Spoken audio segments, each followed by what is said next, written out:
Arkadaşlar nasılsınız? Beni sorarsanız her zaman söylediğim gibi bomba gibiyim. Anadolu yakasına geldim arkadaşlar. Bir mobilya videosu çekmek istedim. Statü Mobilya'dayım şu an. Statü Mobilya'nın showroom'unu gezdireceğim size ve sahibi Kamil Avşar'la sohbet edeceğim. Statü Mobilya'yı anlatmaya gerek yok diyorum. Çünkü o anlatılmaz, yaşanır. Hadi gelin.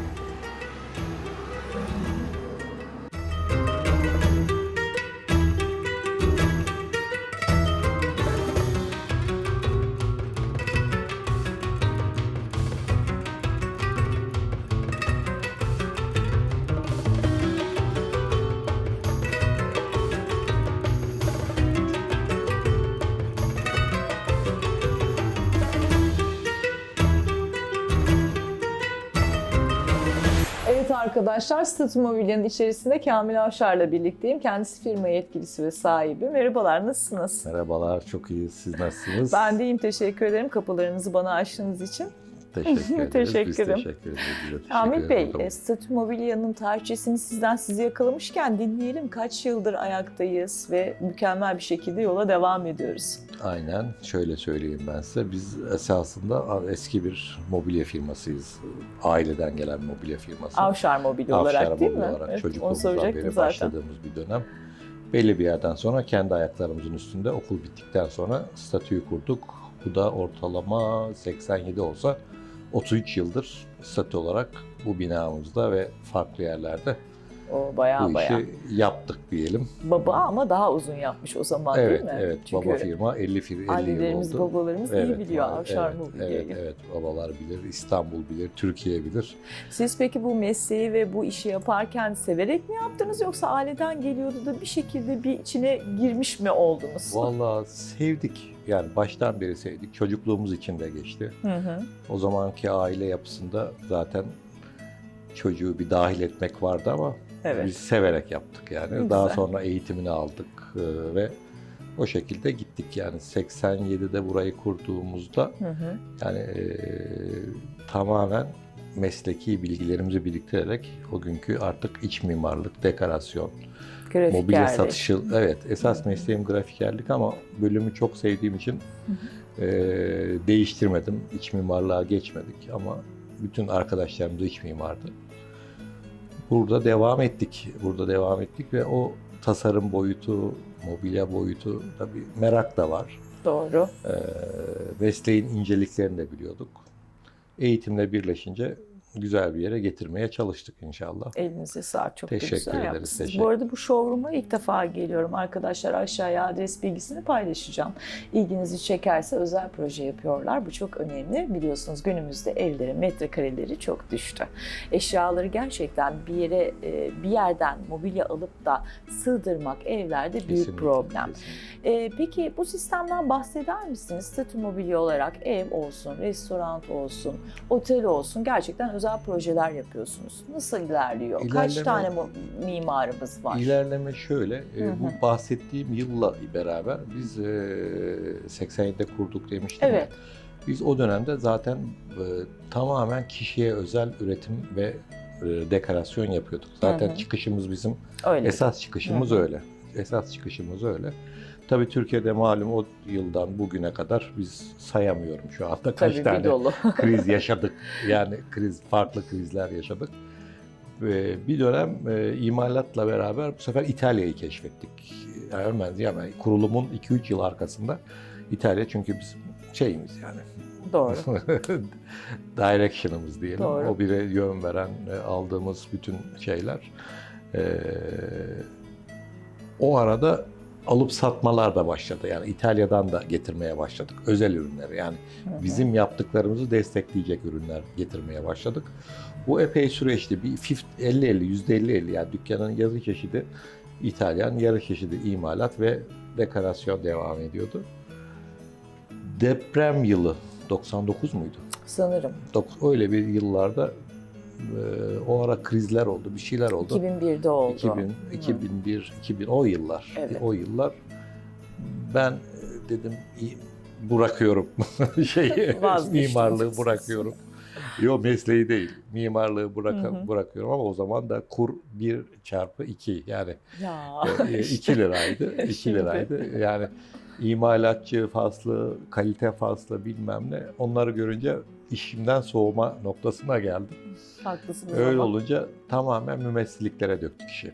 Mümessiliklere döktük ama yine eşe dosta dekorasyon devam etti. Epey bir devam ettik. İthalat, mümessillik şu bu hala da devam ediyoruz da. Evet, Türkiye hala temsilcisiniz da birçok evet, bir sürü İtalyan ve Alman firmanın, firmanın. evet, güzel firmaların temsillikleri devam ediyor.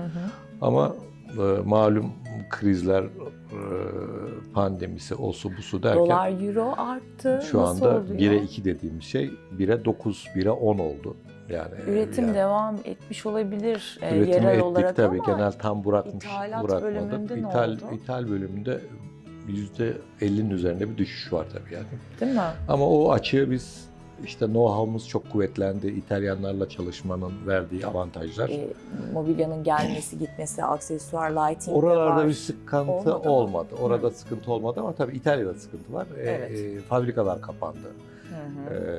Kontaklar kapandı. Onların Açıldı. üretimleri dolmuş Üretimler oldu. çünkü Lombardiya bölgesi çok etkilendi bu işten. Evet, evet. Öyle olunca bizim de çalıştığımız firmalar hep kuzey. Kalite firmalar biraz yukarıdadır yani şeyde. Aynen. İşte güney firmaları değil, kuzey firmaları. Öyle olunca ara vermiştik o şeyde ama çok etkilenmedik. İşte projeler devam etti o bölümde. Bu arada güzel projelere imza attık yani o şeylerde. Yani kriz dönemini güzel yaşadık diyelim. Herkes En son değil mi Alaçatı'da özellikle, Bodrum'da da gene yani bir dolu var ama gene epey özel var. proje O olarak. ses getirenler ve İsimlerini büyükler onlar. söyleyebilirsiniz bu Tabii arada. yani 3 yıldır zaten Alaçatı'da Biblos Resort Alaçatı bu sene 3 yıl oldu. Evet bu sene 3. senesi. Hala devam ediyor. Bizim güzel bir projemiz. İçeride sağ olsun sahipleri çok meraklıdır, çok şeydir. Öyle olunca, titiz olunca bizi buldular yani bir şekilde. İlişkilerimiz de güzel. Çok güzel bir otel çıktı ortaya. Yani Türkiye'de onu dedim, zincir otel olmayıp bu kadar ses getiren bir otel çıkmadı bugüne kadar. Değil Hepsi mi? bir zincirdir. Yani görmenizi tavsiye ederim kesinlikle. İnşallah. Şu pandemi geçsin ilk Bir fırsatta. görün yani. Gören kişiler zaten yorumlardan okursunuz. Bayağı iyi geçti. Bu arada tabii bizim altyapı benim ana müşterilerimden biridir. Onlarla epeydir çalışırız. Onlar da çok güzel yurt içi, yurt dışı çok güzel projelere imza atmışlardır. Biz onlarla yıllardır karşılıklı çok güzel çalışmalarımız var. İstanbul'da, işte yurt dışı olsun. Şimdi Bodrum'da da onların çok özel bir projesi var. Aspatkoyun'da Ant Heaven diye bir proje var. Böyle bir küçük bir Venedik yaratıp orada bir mal sahibi, toprak sahibi de sanata çok düşkün. Çok enteresan bir proje. Evet. Aspatkoyun'u genelde bilen bilir. Başlı başına bir köy yapılıyor orada şimdi. Sahibi olan Murat Bey, Murat Balkan da sanata aşırı merak. 30 yıldır arazinin sahibi ama kimseye vermemiş. Ant yapıya özellikle verdiği bir yer. İçeride hatta sit alanları var. Bu sit alanlarında eski bir bodrum çıktı, kaleler çıktı. Şu anda içeride bir açık hava müzesi yaratılıyor. Çok Bodrum'da, evet. Seneye biter mi proje? Seneye yani şu anda biten bölümleri var ama şey bölümü arkeolojide şu anda daha şeyleri ama çok iyi bir tasarımcıya açık hava müzesi ve o heykeller o bölüm başlı başına yani Bodrum'a çok güzel bir eser kazandırılıyor. Ve burada ev salanlar da şanslı açıkçası. Evet. Hem tarihin içinde hem plajı güzel hem şey. Orada da müşterilerine bizleri refer ettiler. Altyapı olarak. İşte Kamil Beyler, Statü Mobilya böyle. Orada bayağıdır bir özel çalışmalar, farklı Showroom evler. da var Bodrum'da Showroom da var. İçinde showroom var. Ofisimiz var orada. Haliyle siz hem tatil hem iş Evet, orada. evet. Özellikle biraz pandemi stresli döneminde. bir tatil ama oluyor yani şey olarak. Olsun, en azından Evet, grand tuvalet giymeden, rahat rahat. short tişört bir çalışmamız oluyor. İnşallah süreçli bir iş devam ediyor. İlk etap bitti. Bunun 2, 3, 4 etapları bu kış otelini halledilecek işte kısmet olursa. İçinde oteli, çarşısı, içinde güzel Çok de bir çarşısı var. Yani Orayı da İstanbul'daki tavsiye kültür ederim. Bodrum'a gidiyor o zaman. Gidiyor. Her Bu şey sene de içinde. tabii bu pandemiden dolayı yaşayan oranı, şu anda yaşayan oran da çok yüksek. Orası da özel bir alan yani Bodrum'un keşmekeşinden uzak bir alan. Aynen. Güzel bir çalışma orada Zaten devam ediyor. bu virüs değil mi? Birçok insana da Çok. bunu aldırmıştır Hepimizin yani. hayata bakış açısı değişti. Tabii canım, ben bile İstanbul'u çok severim Sistem ama değişti ama olduğunu düşünürüm. sisteme ayak uydurduk yani. Evet, öyle. İthalat zayıfladı, proje yükseldi falan işte. İnternet portal çok ağır Portal, bastı. o portalla da Yani. özel çalışmalarımız var. Orayı da. Online bir şeyler yapacak mısınız? Evet, online'daki arkadaşlarımız olayın başarılı gittiği yönünde bir izlenimlerimiz var, Diğer çalışmalarımız mobilyacı var. arkadaşlarınız Evet, mı? mobilyacı var, başka dallar var. Yani Evet. insanlar o hayata alıştı. O sistem aynen yürüyecek. Bundan sonra geçse bile hastalık biz bu sürecin yürüyeceği tarafındayız yani. Öyle. Aslında showroom'a ya da mağazaya gerek yok diye düşünüyorum bir sene, 2 sene sonra. Vallahi biz de aynısını düşünüyoruz. Aynısını düşünüyoruz ama Pandemide ya başlayınca- buraları da tutmak lazım. Yoksa nerede ne göreceksiniz? Yani bir Doğru. şeylerin gözükmesi lazım. Mümessillikler var.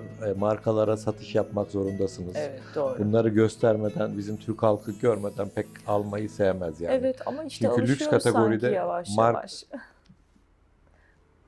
Maalesef alışacağız. Yani biz alıştık yani.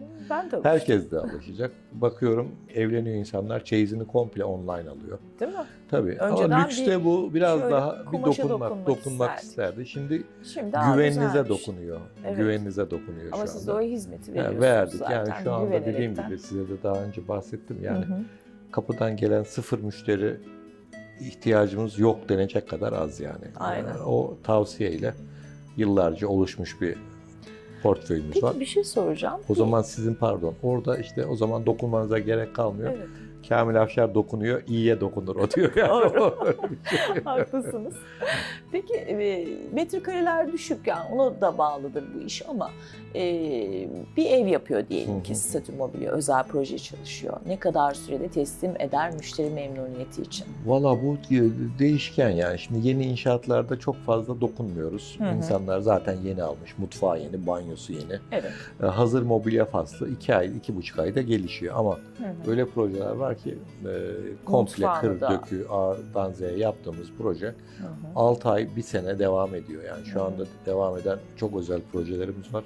6 Yani ay iyi bir süreç ama. 6 ay yetiyor. 6 ay. İnşaat Yani işine ben de bir ara erken girdim ama. yaparım Hı hı. diyen yalan söyler. Yani Evet, kesin bence de.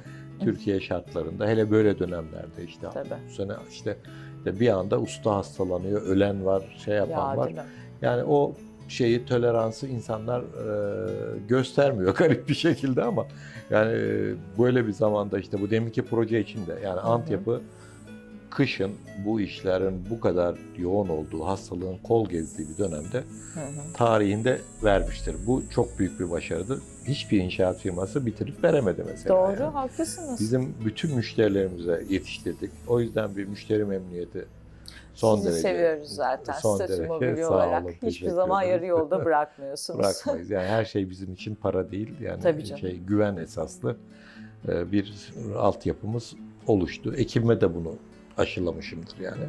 Ekibin de ama aynı şekilde Kesinlikle, hassasiyetli kesinlikle, bir şekilde kesinlikle. davranması önemli. Bizim ekibimiz aile ortamı gibidir yani. Çalışanlar. Kaç senedir birliktesiniz? Vallahi çok uzun seneler olanlar var. Yeni gelenler, gidenler. Biz de evlenmeden Yollamıyoruz. ayrılık olmaz yani. Şu an Yollamak. kaç tane bünyenizde mimar Şu an var? Birlikte 8 çalışıyorsunuz. mimarla devam ediyoruz. Hı hı. Ama şeyler yetiyor zaten. Evet. Yetiyor. Proje tarafı, tarafı yetiyor.